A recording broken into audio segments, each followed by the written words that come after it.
갈라디아서 2장 20절 말씀. 내가 그리스도와 함께 십자가에 못 박혔나니 그런즉 이제는 내가 사는 것이 아니요 오직 내 안에 그리스도께서 사시는 것이라. 이제 내가 육체 가운데 사는 것은 나를 사랑하사 나를 위하여 자기 자신을 버리신 하나님의 아들을 믿는 믿음 안에서 사는 것이라.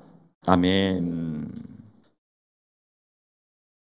제가 신앙생활을 하게 되면서 저에 대해서 알고 계시는 분들은 이미 알고 계실 테지만 제가 강단에서도 몇 번 말씀을 드린 적이 있는 것 같습니다.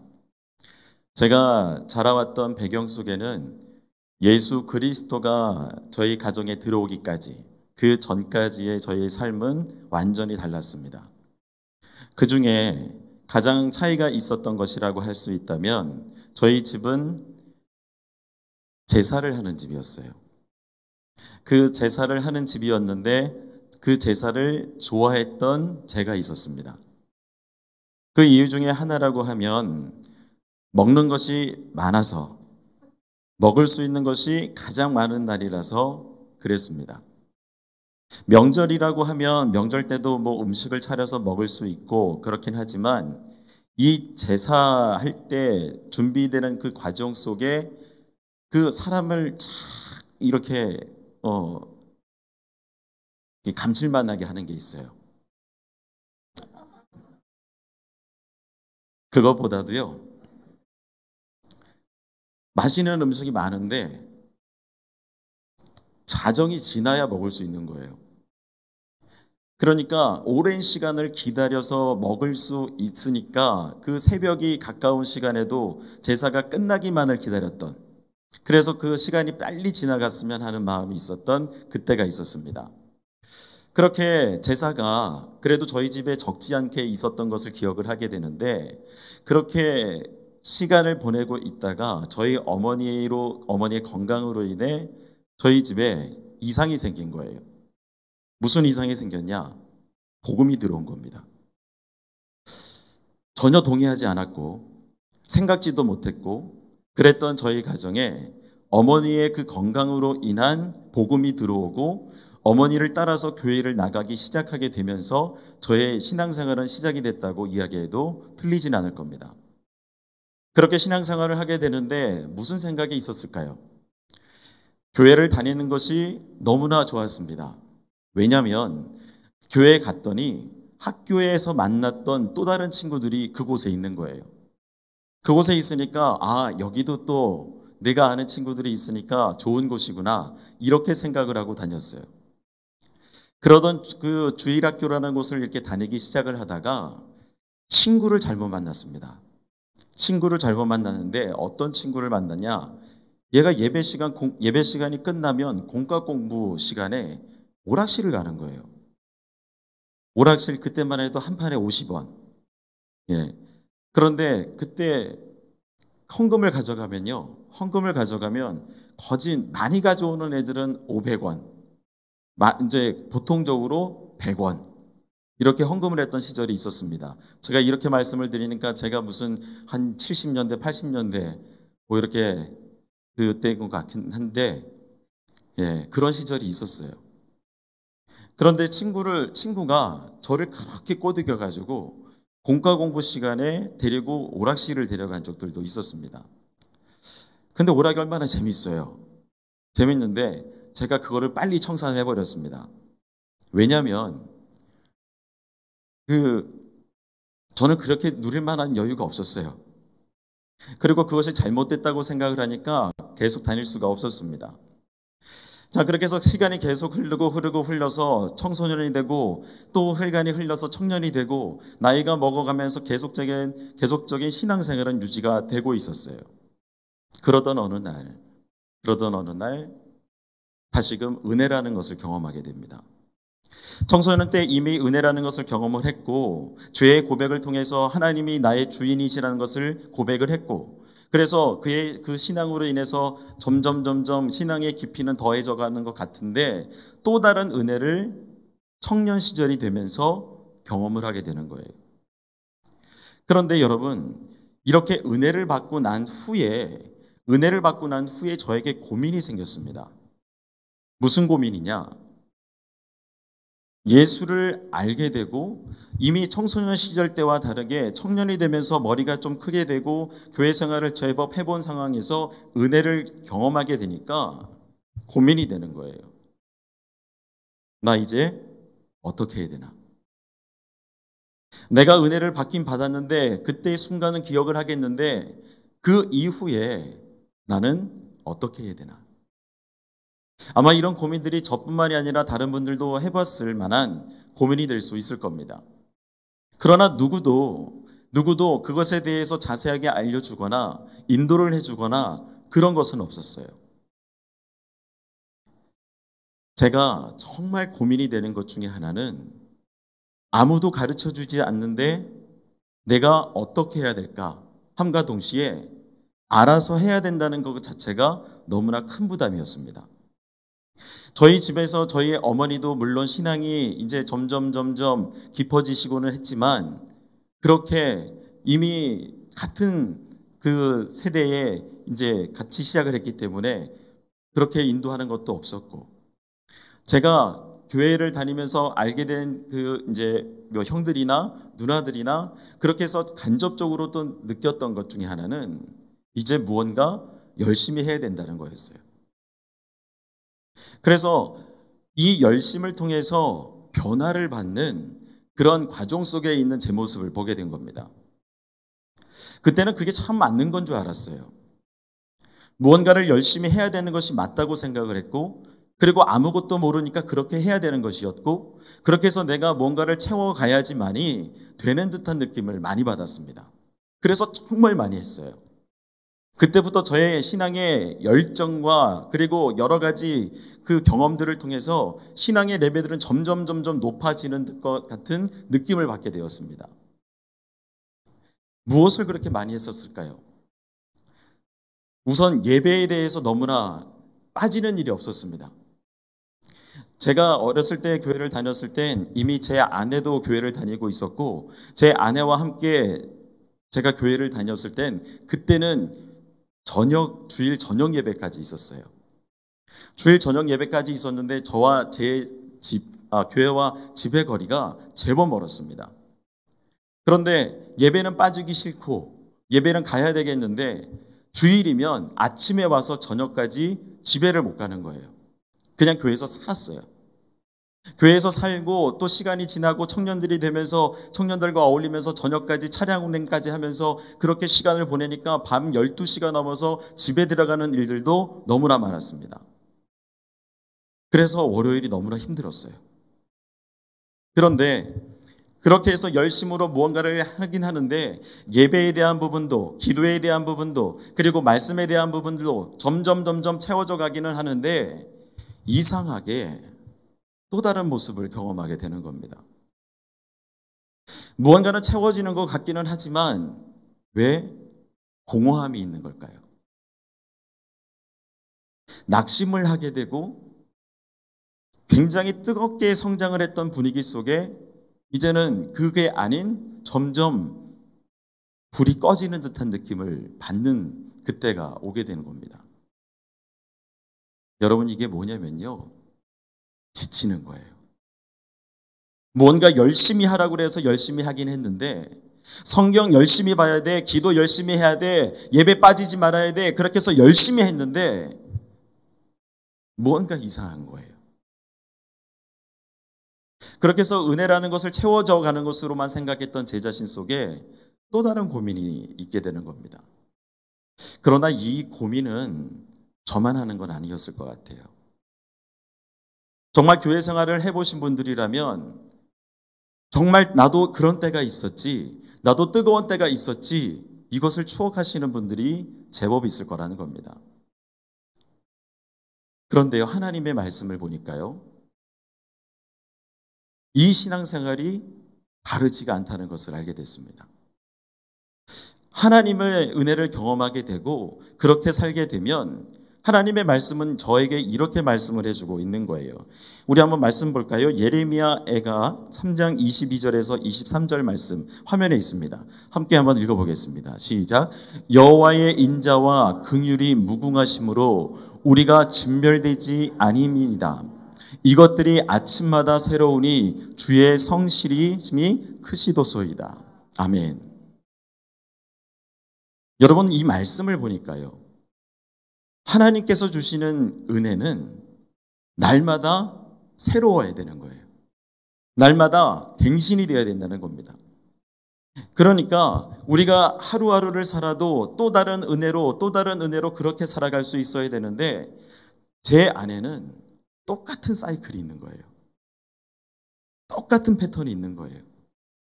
그런데 신기하게도요, 그렇게 해서 시간이 흐르고 채워지고 했던 부분들 속에 제 안에 가려진 것들이 있는 겁니다. 나는 점점 지쳐만 가는데, 나는 점점 힘들어져 가고 있는데 그런 티를 못 내는 거예요.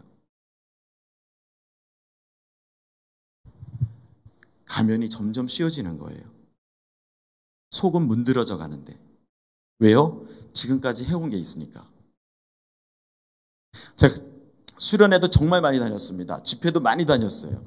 그런데 그렇게 다니고 오면서 은혜를 경험했을 거 아니에요. 그리고 나서 교회에 와서 금요기도의 시간이 되면 그때만 되면 무릎 꿇고 기도하는 자리였습니다. 이렇게 자리가 없었어요. 의자가 없었습니다. 바닥에 무릎 꿇고 방석 깔고 앉아서 기도를 하는데 은혜를 너무나 충만히 받고 왔으니까 금요기도의 시간이 얼마나 열정이 가득했겠어요. 그래서 목사님께서 기도 제목을 주면 소리를 지르면서 함께 열심으로 기도하고 그렇게 했던 그때가 너무나 많이 기억납니다. 그런데 어떤 한 분이 와서 말씀을 해주시는 거예요. 그렇게 하지 마. 나도 해봤어.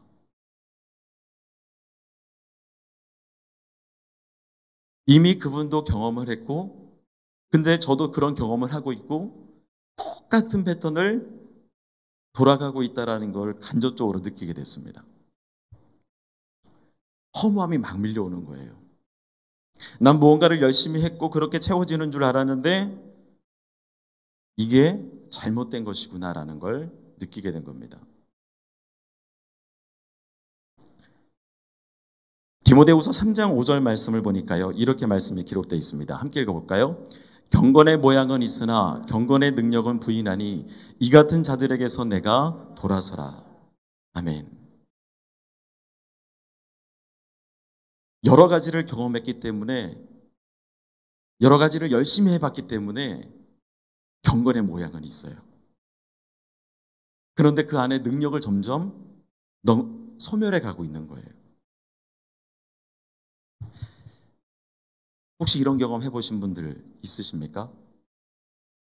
저와 같은 경험을 해보시거나 아니면 그런 경험 중에 있으시거나 이런 분들이 혹시 있으실까요?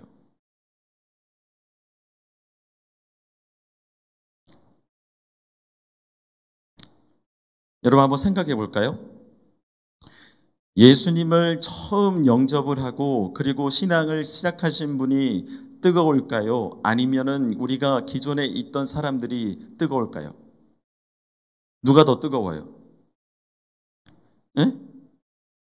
예수를 알게 되고 처음 알게 되고 그리고 그렇게 열심히 있는 사람들이 더 뜨거울 겁니다. 그러면 왜 기신자들은 왜 뜨겁지가 않을까요? 우리가 여기서 우리가 한번 생각해 볼 수 있는 게, 제가 그 소리 정말 많이 들었거든요. 제가 청년 시절에 그렇게 열심으로 시간을 보내면서 교회에서 살면서 수고하면서 그렇게 시간을 보냈을 때, 믿음 좋은 것 믿음 좋다고, 네, 믿음 좋은 청년이라고. 자, 우리 성도님들 중에 나 믿음 좋다 하시는 분 손 한번 들어보세요. 역시 저밖에 없군요. 여러분, 여기서 우리가 고민이 되는 거 한 가지가 있습니다. 정말 신앙이 좋은 게 뭘까요? 신앙 좋은 게 뭐예요? 여러분들이 생각하시는 신앙이 좋다라는 게 뭡니까?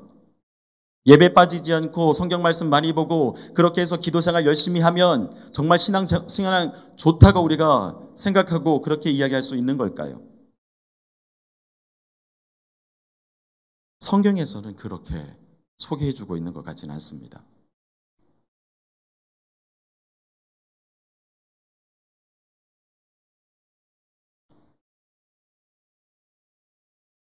저는 근데 찬양을 하거나 말씀을 묵상하거나 그러면서 한 가지 알게 된 건 정말 좋으신 것은 하나님밖에 없어요. 여러분도 인정하시면 아멘 하시기 바랍니다.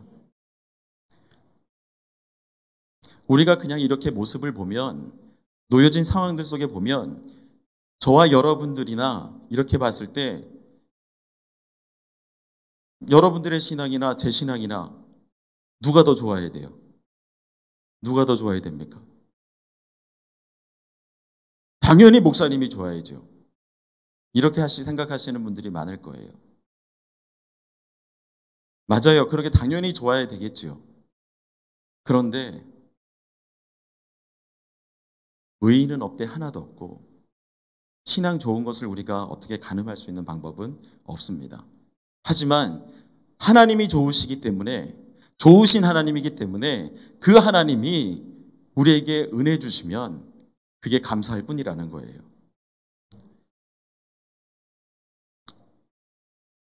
그런데 여러분, 오늘 이 말씀 중에 제목이 하나님을 알아감입니다. 처음에는 이 제목을 하나님을 닮아감이라고 하려고 그랬어요. 그런데 말씀을 묵상을 하면서 계속적으로 저에게 부어주시는 것은 하나님을 알아가는 것에 대해서 말씀을 함께 나누고 싶은 거예요. 그런데 왜 하나님을 알아가느냐? 우리가 사람들은 변화를 추구하긴 하지만 잘못된 방향과 그 목적을 통해서 결국엔 잘못된 결과를 낳게 된다는 거예요. 제가 신앙생활을 해보니까요. 신앙생활을 해보게 되니까 신앙이 좋다고 하는 사람들한테 너무나 상처를 많이 받아요. 근데 이건 모순이잖아요. 신앙이 좋은데 왜 상처를 받아요? 신앙이 좋은 사람들한테는 좋은 것들을 받아야 되는데 왜 나쁜 것들을 영향을 받게 되냐고요. 이건 모순 아닙니까? 잘못된 열심이 잘못된 결과를 낳게 된 겁니다. 제가 몇 번을 인용을 했던 것 같은데 이찬수 목사님께서 이런 말씀을 하신 게 정말 잊혀지지가 않아요. 무식에 열심을 더하면 최악입니다. 정말 최악이에요. 잘 모르면서 열심을 더하면 거기에 아무것도 의미가 없는 결과를 낳게 된다는 거예요. 저와 여러분들은 그런 일이 없기를 소망합니다. 호세아 6장 3절 말씀을 보니까 이런 말씀이 있어요. 함께 보겠습니다. 호세아 6장 3절 시작. 그러므로 우리가 여호와를 알자. 힘써 여호와를 알자. 그의 나타나심은 새벽빛같이 어김없나니 비와 같이 땅을 적시는 늦은 비와 같이 우리에게 임하시리라 하니라. 아멘. 성경은 말하고 있습니다. 하나님을 알자. 무언가 열심히 하는 것 우리에게 정말 필요합니다. 그러나 그 열심이 내 영성을 위해서 나의 어떤 영적 개발을 위해서 그냥 거기에만 매진하고 있다면 그 신앙은 잘못된 거예요. 그 신앙은 정말 방향을 잘못 잡은 겁니다. 하나님이 어떤 분인지를 알아야 되는 거예요. 신앙생활하면서 하나님이 어떤 분인지를 제대로 알아야 우리가 바른 길을 갈 수가 있다는 겁니다. 하나님을 제대로 알아야 하나님의 뜻을 알아야 우리가 그 길을 따라갈 수가 있는 거예요. 그런데 기도하는 것이 나의 영성을 위한 것이라면, 말씀을 보는 것이 나의 영성을 위한 것이라면, 거기에만 매진되어 있다면 무언가 잘못된 거라는 거예요.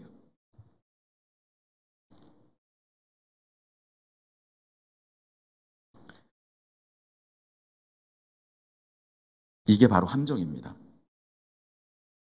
뭔가 그럴싸할 것 같은데 잘못 발을 들이면 빠져버리는 거예요. 그러면 여러분, 참된 것은 무엇일까요? 하나님이 원하시는 것은 무엇일까요? 우리에게 말씀하시고자 하는 것들이 무엇일까요? 제가 깨달은 건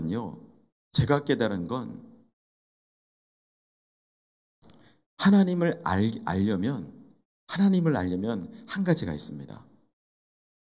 따라해 보실까요? 하나님을 사랑하라. 신명기 6장 5절 말씀을 한번 다 같이 읽어볼게요. 신명기 6장 5절 말씀입니다. 시작. 너는 마음을 다하고 뜻을 다하고 힘을 다하여 내 하나님 여호와를 사랑하라. 아멘. 여러분, 우리가 하나님을 알고 하나님을 사랑하게 되면 따라오는 게 있어요. 이게 뭔지 아세요? 순종입니다. 하나님이 시켜서 할 수 있는 것들도 있긴 하지만 하나님을 사랑하게 되면, 하나님에게 우리가 초점을 맞추게 되면 우리의 몸은 자연스럽게 반응을 하게 돼 있어요. 마음이 가는 곳에 우리의 몸이 함께 따라가는 거라고요. 하나님의 말씀을 부담스럽게 여기는 분들도 있습니다. 하나님의 말씀이 너무나 무겁다고 생각하는 분들이 있어요. 하지만 우리가 잘못된 것으로 가르침을 받고 잘못된 것에 빠지게 되면 그것이 부담이 되지만, 하나님을 사랑하게 되면 무거운 게 하나도 없어요. 부담이 없다는 겁니다. 그래서 요한복음 14장 15절에는 이와 같은 말씀을 합니다. 한번 다 같이 읽어볼까요? 시작. 너희가 나를 사랑하면 나의 계명을 지키리라. 아멘.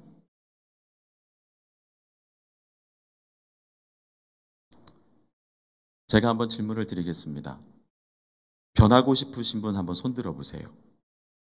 나는 하나님을 믿고 제대로 변하고 싶다라고 마음을 가지신 분 한번 손들어 보세요.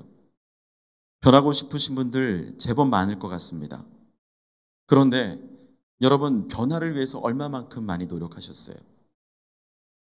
신기하게도요, 내가 변하기 위해서 열심으로 노력을 하고 했던 거와는 다르게 또 다른 나의 모습이 그대로 남아있다는 겁니다. 나의 죄성에 있는 그것들이 어느 조건만 딱 맞기 시작을 하면 그대로 드러나는 거예요. 예수 믿어서 성질 죽은 줄 알았는데 성질이 그대로 남아있어요. 예수 믿어서 뭔가 변한 줄 알았는데 아니요, 그대로 남아있어요. 그냥 가려졌던 것 뿐이었어요. 그런데 여러분, 그것 말고 하나님을 제대로 알고 하나님을 바르게 사랑하면 우리는 충분히 변할 수밖에 없습니다. 그렇다고 해서 제가 오늘 드린 말씀을 통해 목사님이 열심히 하지 말래, 나 오늘부터 예배 안 가, 오늘부터 기도 안 해, 오늘부터 말씀 안 봐, 이렇게 생각하시는 분들은 없겠지요. 만약에 그런 생각을 하신 분이 있으면 빨리 돌이키시길 바랍니다. 여러분, 그런 이야기가 아니에요. 방향과 목적을 정확하게 설정을 하고 그 하나님을 바라보고 우리가 신앙생활 하자는 겁니다. 그러면 하나님을 사랑하게 되면 하나님의 말씀이 너무나 가볍게 다가올 수 있어요. 쉽게 다가올 수가 있습니다. 무겁지가 않다는 거예요. 그리고 하나님의 일을 하는데 즐거움이 가득할 거라는 겁니다. 이런 일들이 저와 여러분들 가운데 나타날 수 있기를 소망합니다. 정말 그래요. 우리 가운데는 신앙의 좋고 여부를 어떻게 따질 수는 없지만 하나님께서는 분명히 좋으신 분이기 때문에 우리에게 손을 먼저 내미신다는 겁니다. 그 좋으신 하나님이 우리에게 손을 내밀면 우리는 그냥 그 손을 잡으면 된다는 거예요. 마지막으로 요한복음 15장 14절 말씀을 한번 다 같이 보겠습니다. 요한복음 15장 14절 시작. 너희는 내가 명하는 대로 행하면 곧 나의 친구라. 아멘. 하나님께서 말씀하신 거예요.